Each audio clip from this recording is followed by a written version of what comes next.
kalau kita tahu bahwa ketika sholat itu kita membaca surah Al-Fatihah, Allah membalas setiap bacaan kita, itu kita pasti akan masuk dalam bacaan Al-Fatihah kita, khususnya ketika sholat. Karena ketika kita baca Al-Fatihah, Allah itu menjawab setiap ayat.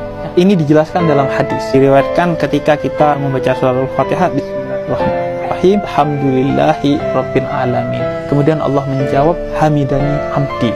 Lihat kata Allah, lihatlah hambaku memujiku. Bayangkan betapa bangganya, senangnya Allah kepada kita. Dan senangnya Allah, bangganya Allah pada kita adalah puncak tertinggi dari ibadah kita. Kemudian Ar-Rahmanir Rahim, ketika kita baca itu Allah menjawab, Asna alayya abdi. Lihat hambaku mengagungkanku. Allah bangga tuh. Kita sedang bukan ketemu sama Allah aja nih, sedang komunikasi dan sedang dijawab sama Allah. Kalau kita tahu nih, kita lagi komunikasi sama Allah, Allah lagi jawab dengan bangga kita, gak denger yang lain-lain. Makanya Sayyidina Ali Zainal Abidin itu ketika mau sholat pernah pucat dan pingsan. Ditanya kenapa? Karena mau ketemu Allah ini. Makanya Sayyidina Ali bin Abi Thalib ketika dibunuh oleh Abdurrahman ibn Muljam itu gak sadar karena dia lagi sholat. Dan setelah ditebas lehernya, justru ketika dalam keadaan luka dan dibawa ke rumahnya, kata Sayyidina Ali, jangan apa-apakan orang itu. Kalau dia butuh minum, kasih minum.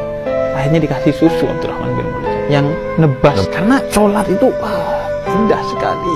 Kemudian ketika sholat ditebas, ya Allah, ini memang yang saya cari dari hidup. Mati dalam keadaan sholat, mati dalam keadaan bersujud kepadamu, dan mati syahid. Kemudian Malik Yaumiddin, Allah jawab lagi tuh. Ketika itu Allah jawab, Majadani Abdi.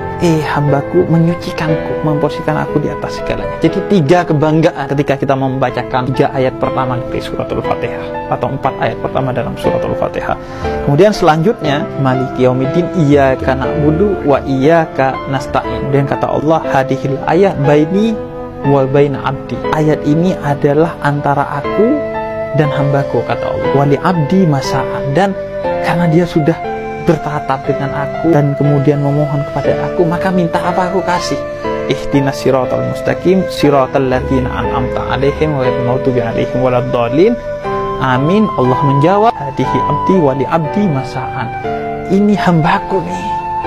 Ini baru hambaku nih, kata Allah. Bangga Allah nih. Ini baru hambaku, dan karena ini hambaku, minta apa? Gue kasih deh.